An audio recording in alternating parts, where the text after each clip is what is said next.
Kwishimira cyane nshima Imana iba yatugeneye amahirwe nk'aya kugira ngo mu buzima tugenda turwana nabwo bw'uyu munsi tubashe no kugira amahirwe yo gukomezwa n'ijambo ry'Imana.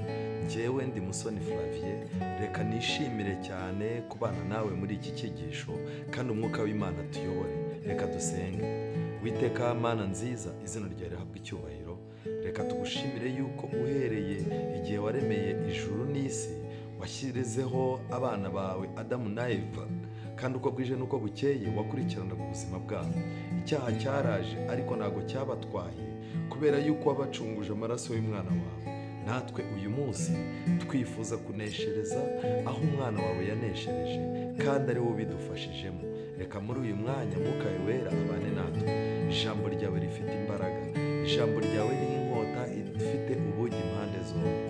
Reka iri jambo ryawe ribangukire kumenya ibyo twibwira, kandi nirirangiza ridukangurire kumenya ibyo ushaka, kandi umwuka wera akabakaba imitima yacu kugira ngo rigere aho ridukura n'aho ritugeza. Nsabiye buri muntu wese wumva afite ishyaka n'ubwuzu bwo kumva yamenya ibyawe kugira ngo yubake kuri aya masezerano.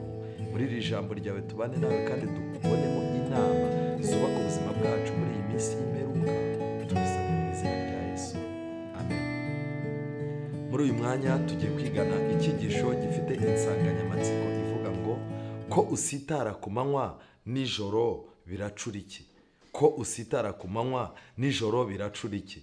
Bibiliya ubwayo ifite byinshi twereka. Ukurikije ubuzima bwacu uko iminsi igenda ihinduka, uko tugenda twinjira mu mperuka imbere, ibintu bigenda bihinduka kandi amahirwe twari dufite agenda atandukana. Nshuti yanjye, nagira ngo nkubwire yuko Yesu yavuze amagambo akomeye igihe yageraga kwa Lazaro yasinziriye. Nureba neza muri Yohana igice cya 11, Yohana igice cya 11 harimo amagambo akomeye, umurongo wa 9 n'uwa 10. Yesu yavuze iki kubigendanye no kusitara? Ese yavuze iki kubigendanye no gutandukanya igitandukanya amanywa nijoro ku muntu w'umugenzi? Umurongo wa 9, Yesu arabasubiza ati, mbega umunsi ntugira amasaha 12? Wambaza uti se Yesu ntabwo yari azi kubara amasaha? Ko umunsi usanzwe ugira amasaha 24, kuki Yesu yavuze ko umunsi ugira amasaha 12? Yesu yari abizi neza yuko umunsi ugira amasaha 12 yo gukora, andi masaha 12 akaba y'ijoro. Kubw'ibyo rero mu bigendanye n'ivugabutumwa, mu bigendanye n'umurimo w'Imana, mubyibuke neza yuko mu gitekerezo Yesu yatanze muri Matayo 20 harimo abakozi ba saa moya, saa 2, saa 3, saa 9, saa 10, hakaba abakozi ba saa 11, ariko saa 12 nta bandi bakozi bigeze bahamagarwa. Byerekana yuko igihe cy'ivugabutumwa kizagira iherezo ryacyo. Yesu rero yerekanaga yuko umurimo we arimo kwihuta, azajya kujya kubambwa i Karuvari, iby'Imana yamugeneye byose gukora maze kubikora. Nshuti zanjye, ubwo nibyo mpamvu Yesu yavuze ngo umunsi wose ugira amasaha 12. Umunsi we wo gukora ko umurimo we wagombaga kugira amasaha 12 mu mvugo y'uburyo bwa mwuka, ariko noneho hakaza kuba n'amasaha y'ijoro. Amasaha y'ijoro Yesu nta kindi yari gukora atagikoze ku manywa, kandi natwe niko bimeze. Turabana b'amanywa, twirinde gushaka gukora mu ijoro. Nshuti zanjye, umurongo wa 9 urakomeza ngo ugenda ku manywa ntasitara kuko haba habona. Ugenda ku manywa ntasitara kuko haba habona, ariko ugenda ninjoro arasitara kuko haba hatabona. Mu magambo make, twitoze kugira gushaka ibyo dukora, yaba mu murimo w'Imana, yaba kwihana, yaba gushaka imbabazi z'Imana, yaba gukurikirana niba Kristo nk'umutambyi mukuru yarakiriye dosiye zacu. Ni ibintu dukwiye gukora ku manywa. Dukwiye kuvuga ivugabutumwa ku manywa. Dukwiye gufata imyanzuro yo kubana n'Imana ku manywa, kuko vuba bidatinze imbabazi nizirangira. Ndetse nagira ngo mbabwire inshuti zanjye, dimanche nimara gutangazwa, ubuhanuzi nimara gushyirwa ahagaragara, Antikristo yeruye noneho ubuyobozi bwe isi yose imuhaye imbaraga, vuba bidatinze ubwo umubare wa 666 igishushanyo cy'inyamaswa n'ikimenyetso cyayo bigiye gutangira gushyirwa ku bantu, abantu bazashaka gukanguka. Ku bantu bamwe buzaba bwije, ariko ku bisi buzaba bukeye ngo bakore imigambi yabo mibi, ariko ku bana b'Imana buzaba bwije, nta kindi kizaba cyakorwa. Rero nshuti zanjye, iki kintu kirakomeye cyane, ariko ugenda nijoro arasitara kuko haba hatabona. Yesu yavuze aya magambo, wayahuriza he n'ibya Lazaro? Nuko Yesu yari ari ahantu yasiganwaga n'iminsi, kuko iminsi yari isigaye ari mikeya. Nshuti yanjye, nagira ngo mbabwire yuko Yesaya igice cya 59, Yesaya nawe yabivuzeho. Yesaya igice cya 59 umurongo wa 9, Bibiliya iravuga ngo iki muri Yesaya? Nicyo gituma imanza zitabera zituba kure, no gukiranuka ntikutugeraho. Dutegereza umucyo tukabona umwijima, twiringira itangaza tukagenda mu rwijiji. Igihe Yesaya yari arimo kimeze nk'icyacu. Mwibuke ko Yesaya yabayeho igihe Babuloni yari igiye kuza gutera, kandi byanga byakunda abahanuzi b'Imana bari baragiye batanga inama, ariko abantu ntago bazumvaga.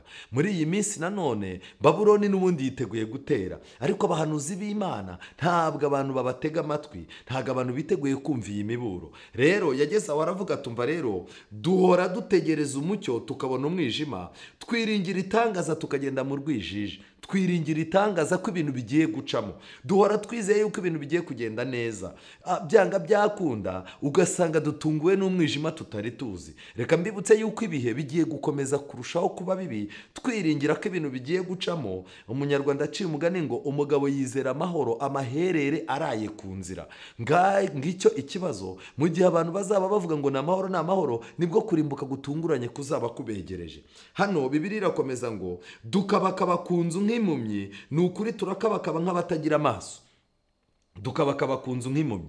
Reka mbabwire yuko ibi bintu birahuza n'amateka turimo uyu munsi wa none. Urebye mu gitabo cy'ibyahishuwe, igitabo cy'ibyahishuwe hatubwira ngo iki?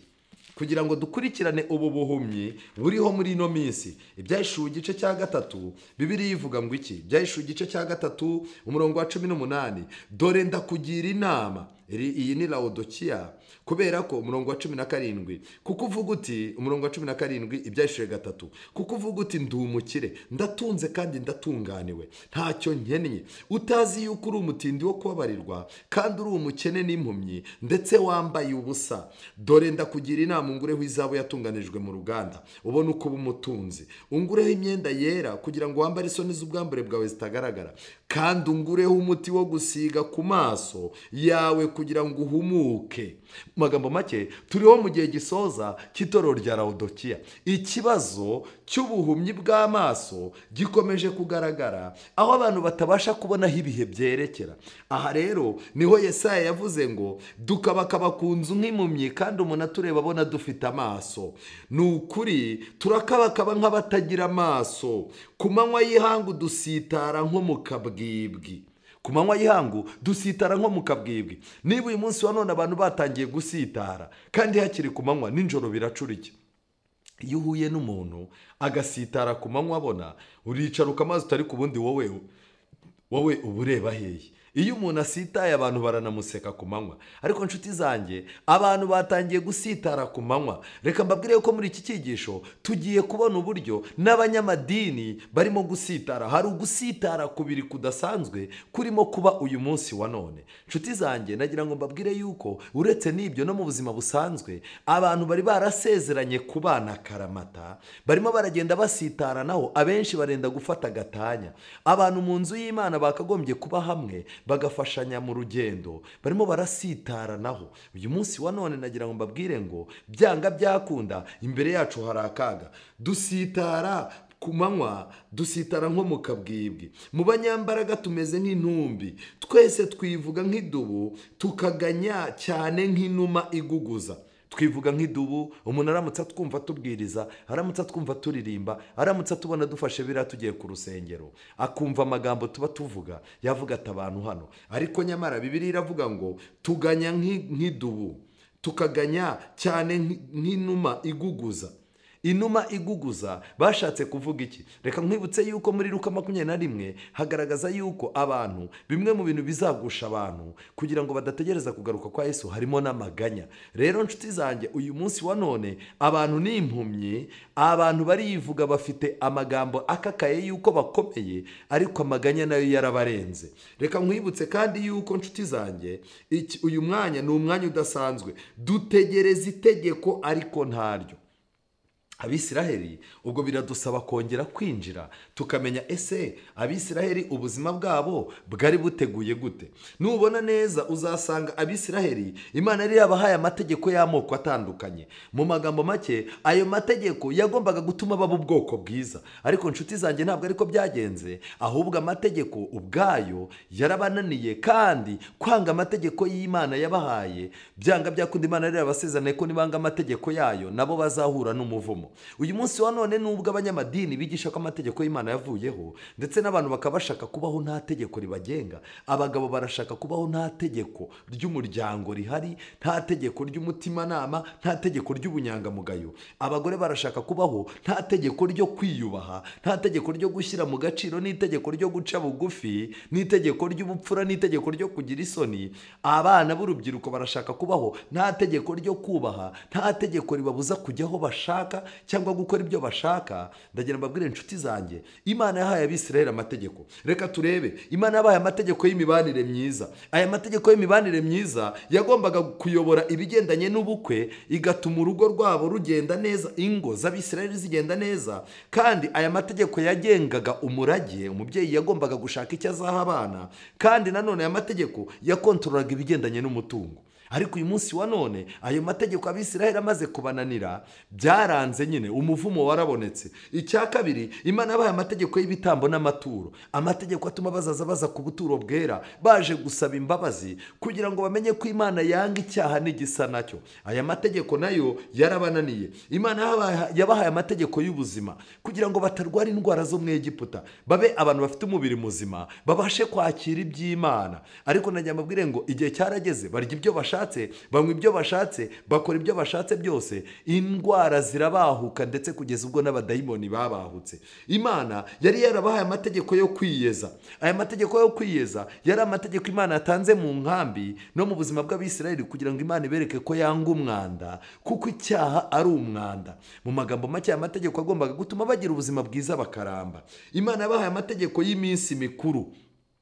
Aya mategeko y'iminsi mikuru yari amategeko yerekana ko Imana yishimira kubana n'abana bayo mu gihe bishima mu buryo nyabwo. Muri aya mategeko rero hagombaga kubamo ikintu cy'ubwitonzi. Iyi minsi mikuru, amategeko y'iminsi mikuru yerekanaga iminsi mikuru yashushanyaga Kristo n'urukundo rw'Imana. Iyi minsi mikuru yagombaga kuba ifitanye isano n'ubuzima bwiza bazagira muri Kanani, uretse na Kanani yo mu isi na Kanani yo mu ijuru. Iyi minsi mikuru bagombaga kuyibanamo n'Imana. Uyu munsi wa none iminsi mikuru abantu bategura, imyinshi ntabwo Imana ishobora kuyijyamo. Niba wizihije isabukuru wubatse inzu, ukaba warambuye abantu bakubakiye, ndetse abandi ukaba warabahemukiye. Niba wizihije isabukuru y'amashuri, ariko wowe ubwawe ukaba ubizi yuko ayo mashuri yawe yaguteje ibibazo. Niba ubizi yuko uri mu munsi mukuru abamarayika b'Imana badashobora kugeramo bitewe n'uburyo hasa, hakaba nta n'umuntu wahaguruka ngo abashe gusenga, iyo minsi mikuru ya Imana ntiyayigeramo. Ikindi najya mbabwire, Imana yatanze amategeko yo guhagarika amahano no gutesha no guhana, ariyo yatumaga abantu baraterwaga amabuye, umunyabyaha akicirwa hariya, kubera ko iyo babonaga umuntu nta kintu akimariye Imana, nta kintu yamarira leta, nta n'ikintu akimariye sosiyete n'umuryango we, uwo muntu ntacyo yabaga akimaze, baramufataga barangiza bakamwica. Aya mategeko yari ayo gutuma nta mahano cyangwa umunyabyaha wiseresemba ku muhanda. Ariko nshuti zanjye, icyo nashaka kubabwira ngiki, Imana nyuma y'ibyo byose yari yarabahaye amategeko akomeye cyane. Amategeko 10 yagombaga gutuma umutima wabo n'umutima w'Imana bisa. Aya mategeko yose, ikintu kibabaje, Abisiraheli bageze aho bashyira ku ruhande. Kubw'ibyo rero Yesaya yaravuze ngo dutegereze itegeko ariko ntaryo. ni ukuvuga ngo abisirayeli bageze aho bategereje itegeko rizatuma bagira imbaraga muri bo, ikabafasha gukomeza amategeko y'Imana, ariko iyo mbaraga ntayihari. Reka mbibutse yuko uyu munsi wa none imbaraga ya Mwuka Wera, imbaraga y'ijambo ry'Imana ishobora gutuma amategeko Imana yaduhaye tuyashyira mu bikorwa, kandi yarangiza Imana ikimukira muri twe, igakorera muri twe, abantu bakagira ngo nitwe dukora, ariko Kristo uri muri twe ari urimo gukora. Nshuti zanjye, nagira ngo mbabwire ngo yageze ahangaha arangije agaragaza iki kintu. Nihuta nagira ngo nkwereke ikintu kibabaje. Igihe cyaje kugera mu gutegeka kwa kabiri igice cya 28 murongo wa 15, Imana yabwiye abisirayeli guturuka kuri uwo murongo kugeza ku murongo wa 67. Imana ku murongo wa 15 yabwiye abisirayeli irababwira ngo nimuramuka mwumviye aya mategeko yose mbategeka nta kibazo, muzabaho neza, ariko nimutumvira aya mategeko yose mbategetse, amategeko y'ubwoko bwose mbategetse, byanga byakundiye imivumo yose ikurikira izabageraho. Reka rero muri iki cyigisho nkwereke imivumo 20. Iyi mivumo 20 ni imivumo abisirayeli bakuye ku gutandukana n'Imana, ni imivumo abisirayeli bakuye ku gushyira ku ruhande amategeko y'Imana bagashaka kubaho nk'uko babishaka. Kandi ndagira ngo ngutangarize yuko iyi mivumo nureba neza uri busange iri ahantu hose. Ibi bikerekana yuko Imana yatoranyije abakristo kugira ngo baneshereze abisirayeli banesherejwe, ariko abakristo nabo bamaze kugera ikirenge mu cy'abisirayeli, byanga byakunda imivumo abisirayeli baciyemo kubwo kwanga kumvira Imana. Iyi mivumo irimo iragaragara ku bantu basubiye inyuma, abantu bavuye mu nzu y'Imana, batandukanye n'Imana, batakibona umwanya w'ijambo ryayo. Kandi impamvu ndimo kubivuga ngiyi: iya mbere, umuvumo wa mbere hano Imana yarabibabwiye abisirayeli, irababwira iti rero izi ngaruka muzazibona. Umuvumo wa mbere muze kureba neza icyo gice mu gisome mwitonze. Umuvumo wa mbere, Imana yababwiye ko bazagira umuvumo mu midugudu yabo, bakagira umuvumo mu mirima, bakagira umuvumo mu gikoni cy'ibiryo. Mu magambo make, uyu munsi wa none urebye abantu bajyaga bamena ibiryo imbeba zikabirya, uramutse urebye mu mirima ibintu birimo kuberamo, ukareba mu midugudu umuvumo uri mu migi ituwe n'abantu benshi, uhita ubibona yuko abantu banze Imana, umwuka w'Imana arimo aragenda kurwa mu isi buhoro buhoro. Umuvumo wa kabiri wari umuvumo mu rubyaro no mu mitungo. Byanga byakunda gutandukana n'Imana byari gutuma bagira umuvumo mu rubyaro rwabo, bakagira n'umuvumo mu mutungo. Uyu munsi wa none abantu benshi, uko umuntu abyara abana benshi niko umutima w'ubyina, niko agahinda ke kiyongera, kandi niko yumva gupfa bimurutira kubaho. Ikindi kintu kibabaje ni uko vuba bidatinze ubuhanuzi bugiye gusohora, abagore batabyara bagiye kuzaza bareba abagore babyaye, ariko abana bakaba nta kintu babamariye. Nibarangiza bavuge bati Imana uzandeke uku nguku, ndagushimira ko wamitiyemo igisubizo cyiza. Uyu muvumo ukomeye w'urubyaro n'umuvumo w'umutungo, byanga byakunda kubyara abana benshi nta mutungo, ni ikibazo kirimo kugaragara kandi gitera umwuka mubi mu muryango. Umuvumo wa gatatu abisirayeli bari gukura mu gutandukana n'Imana n'amategeko yayo ni umuvumo w'amajya n'amaza, kubura icyerekezo. Umuntu akava aha akajya mu gihugu runaka, byakwanga akahava akajya mu kindi, byakwanga akahava akajya mu kindi, igihe kikazagera umuntu akaba inzererezi. Satani agiye kutugira inzererezi kubera yuko abantu banze gushaka Imana, banze kwizera Imana ngo ibabesheho. Abantu barashaka kwibeshaho Imana itabigizemo uruhare. Umuvumo wa kane ni uguhagarika umutima mu byo ugerageza gukora byose. Planning. Abantu bazagira planning ariko bagira ubwoba. Isi izabikamo abantu ubwoba kubera yuko batemereye Imana. Buriya Imana iducira inzira kandi ikadutinyura kuyicamo, ariko Imana iyo ishyize ku ruhande, nshuti zanjye, byanga byakunda hari umuvumo. Ariko najya mbabwire ngo ibi byose usanga abantu bavuga ngo barandoze, ni inyatsi zo kwa sogokuru n'iki. Byanga byakunda gutandukana n'Imana bibyara akaga kandi byigiza hino. Igihe cyose umuntu yigije kure amategeko y'Imana aba yigije hino umuvumo.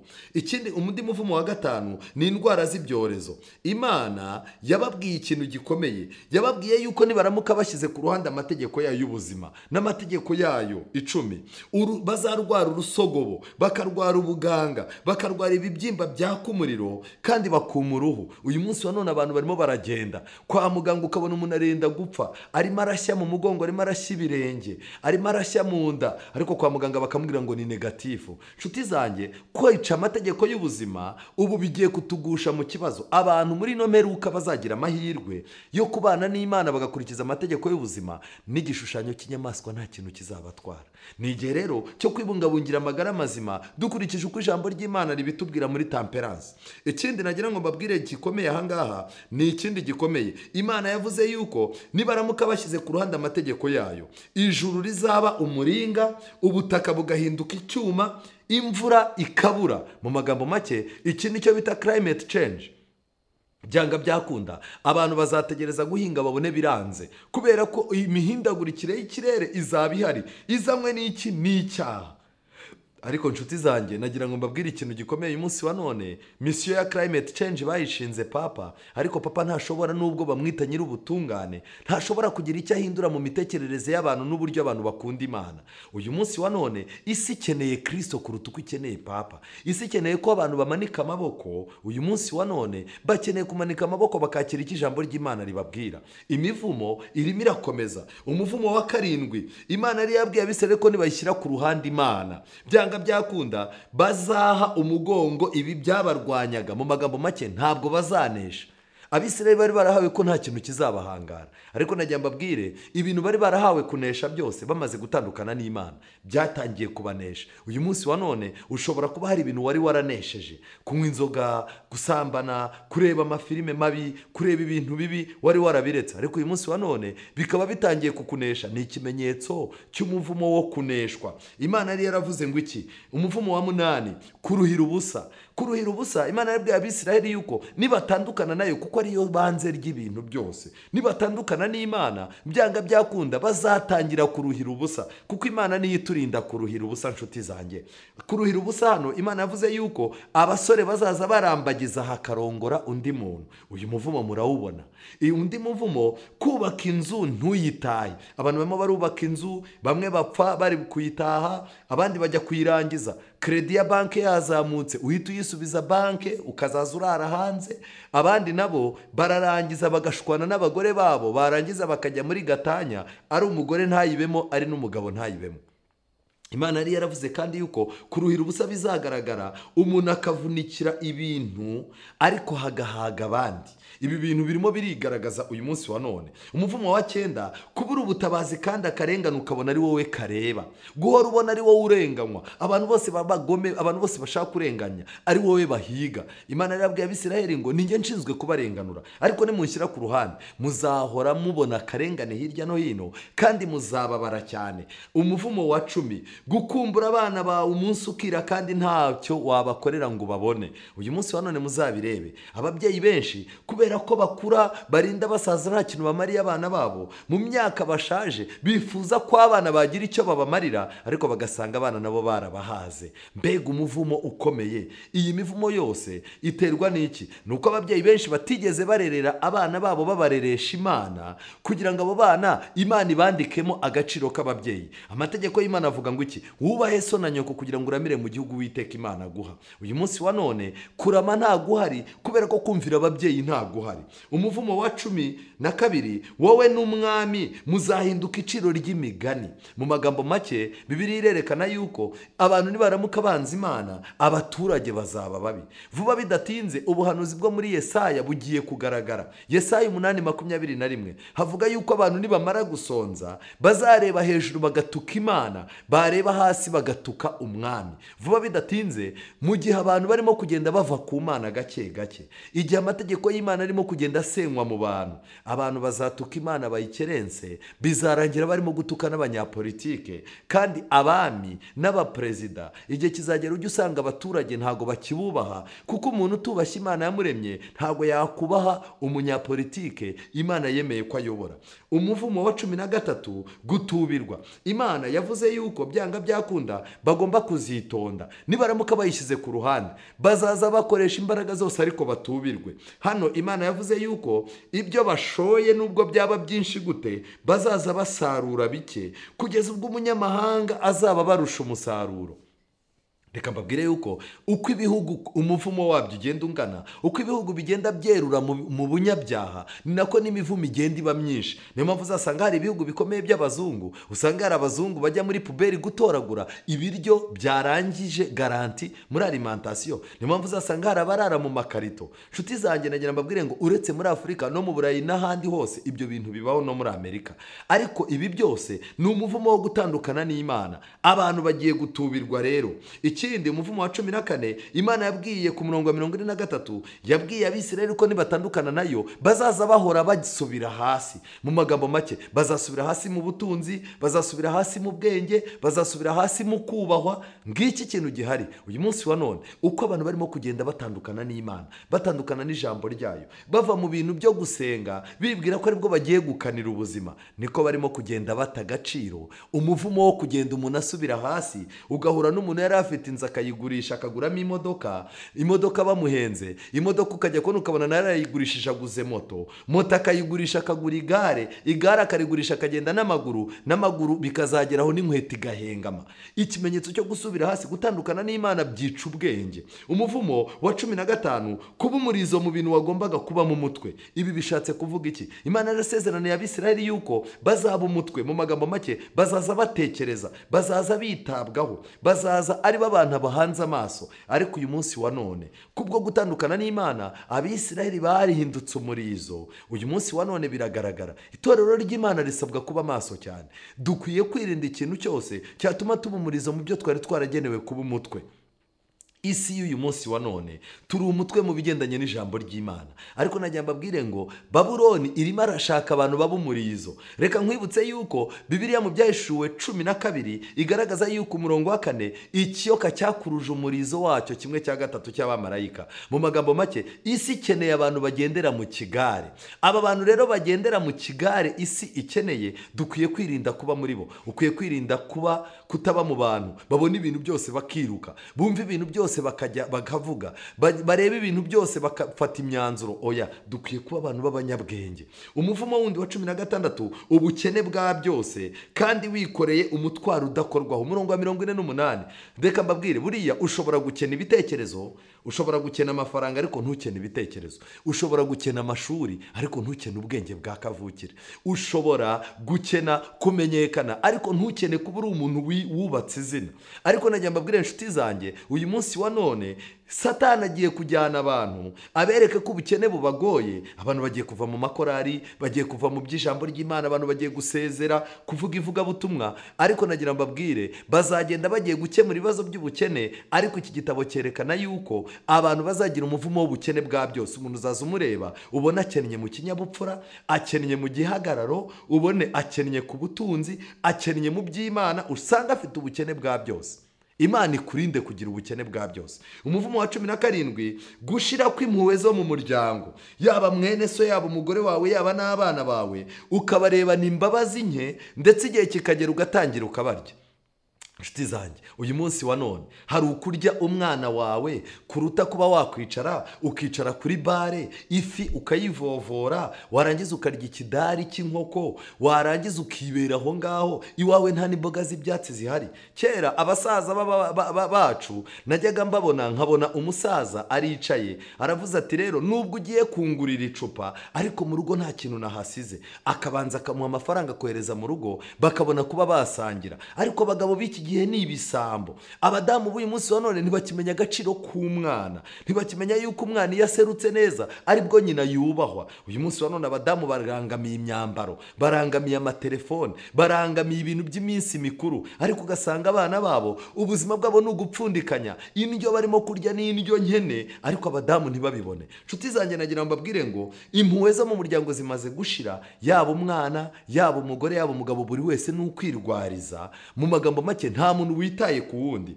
uyu ni umuvumo ukomeye cyane utuma ubusambo bugaragara. umuvumo wa 18, kurwara indwara z'abanyegiputa. hari indwara ziva mu busambanyi, hari indwara ziva mu bintu bitandukanye, kwica amategeko y'ubuzima yose. zari indwara abantu b'Imana batagomba kurwara. ariko uyu munsi wa none turimo turarwara indwara zo mu Egiputa. nshuti zanjye, najya mbabwire ngo turimo turarwara indwara ku buryo muganga kubaza akakubaza ati, indwara wayirwaye gute kusenga? kubera iki? kwirinda kwirinda twabishyize ku ruhande. Umuvumo wa 19, kutabona aho umuntu aruhurira ibirenge, umuntu agahora azenguruka afite umutima utinya, afite umutima wonze, amaso yarembye. Uyu ni umuvumo wa 19 kandi turabona. Umuvumo wa 20, guhorana ubwoba ku manywa na nijoro, nta kikwiringiza ubugingo bwawe, insurance. Gucya ukifuza ko bwira, bwakwira ukifuza ko bucya. Mu magambo make, abantu bafite ikibazo cy'umutekano. Kubera iki? Niba udafite umutekano wo mu Mana, byanga byakunda uzahora wikanga ko abantu bazakuroga, uzahora wikanga ko abantu bazagutega bakakwica, uzahora wikanga ibintu runaka, uzahora wikanga ibintu runaka, kuko Yesu Kristo niwe uduha kuryama tugasinzira. Iyi mivumo 20 murimo murayibona. Yesaya we yaravuze ngo rero dutegereza itegeko ariko ntaryo, twiringira agakiza ariko kakatuba kure. Agakiza kaba kure, turakaririmba, turakavuga, turakabwiriza, ariko gukizwa biri kure. Nshuti zanjye, nagira ngo mbabwire uyu munsi kurimo gusitara ku manywa, noneho nibwira biri bugende gute. Nshuti yanjye, nagira ngo mbabwire yuko twihuta, abanyamadini bafite gusitara kubiri gukomeye. Ntureba muri Yakobo 2:10, Yakobo igice cya 2:10, ijambo ry'Imana riratangaje cyane. Yakobo igice cya 2:10 haranditse ngo amagambo akomeye cyane. 2:10 Yakobo, umuntu wese witondera amategeko yose agasitara kuri rimwe aba yacumuye yose. Mu magambo make, gusitara kwa mbere ni ugusitara ko gusitara ku itegeko ry'Imana. Usanga amadini yose arimo gutoza abantu ibintu runaka, ariko ugasanga hari itegeko badashaka. Reka mbibutse yuko amadini menshi yigishije abantu kugira neza, yigisha abantu kudasambana, kutiba n'iki, ariko yahejeje abantu mu kutaruhuka isabato.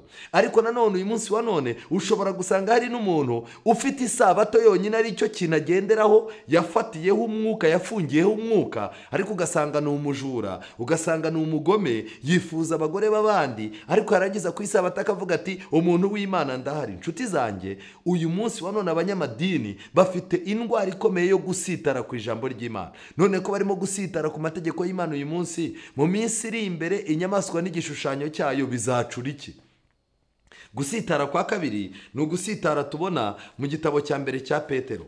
Urwandiko rwa mbere rwa Petero harimo amagambo akomeye cyane anyereka gusitara kundi. Igice cya 2:8, gusitara kwa kabiri abanyamadini bafite. Gusitara kwa kabiri abanyamadini bafite, urwandiko rwa mbere rwa Petero igice cya 2:8, nibuye risitaza n'urutare rugusha, basitara ku ijambo ry'Imana ntibaryumvire kandi ari bo ryagenewe. Ubu dufite abantu barimo gusitara ku ijambo ry'Imana. Isomo runaka agahita avuga ati iryo ntago ndyemera.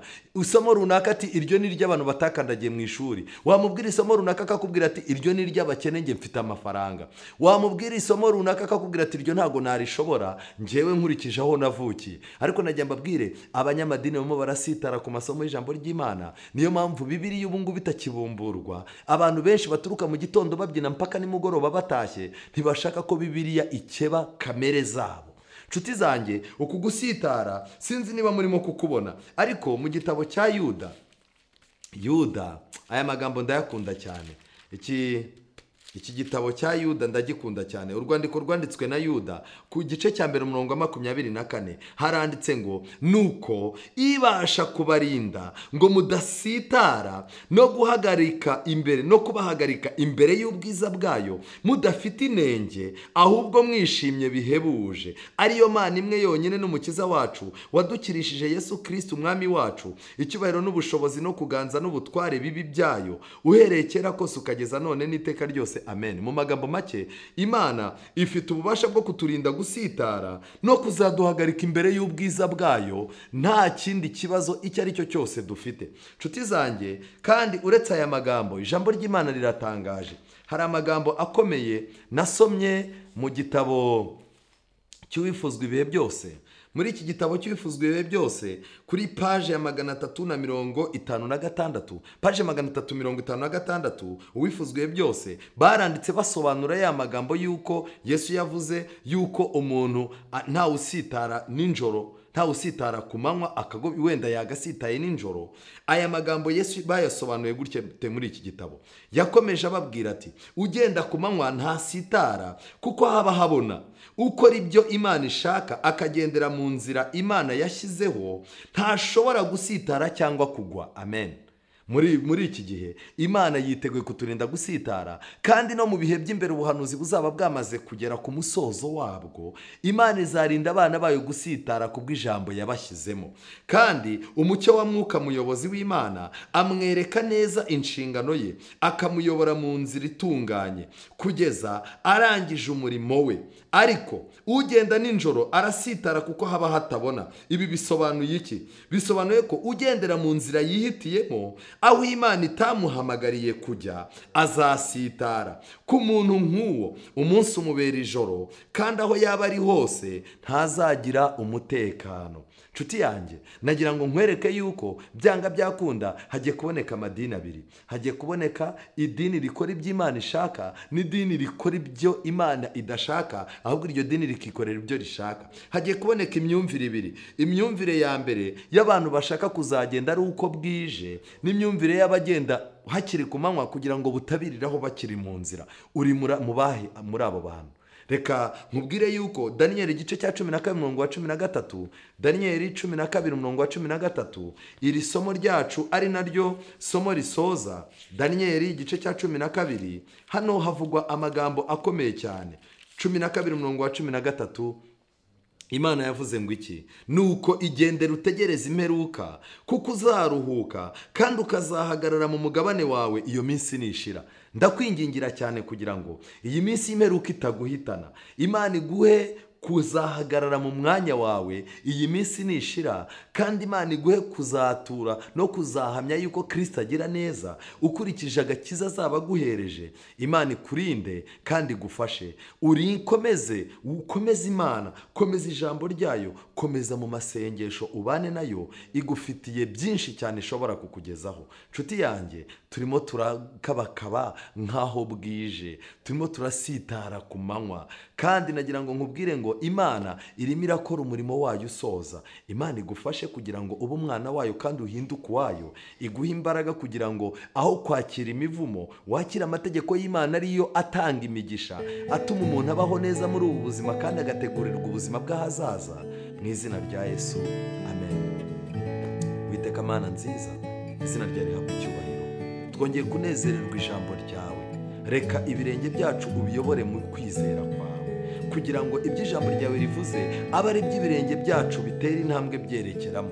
Reka amaboko yacu abashe gukora ibyo wifuza ko tugukorera, kandi uduhe ibitekerezo bimenya gutandukanya amanywa n'ijoro, kugira ngo tumenye ko turi abana b'amanywa dukwiye kugenda ku manywa, umurimo wawe tukawukora ku manywa, tukihana hakiri ku manywa, tugategura inzira yacu hakiri ku manywa, tugategura imiryango yacu hakiri ku manywa. Uturinde Mwami Uwiteka gushaka kuzakora nijoro kandi itangazo ryatangajwe.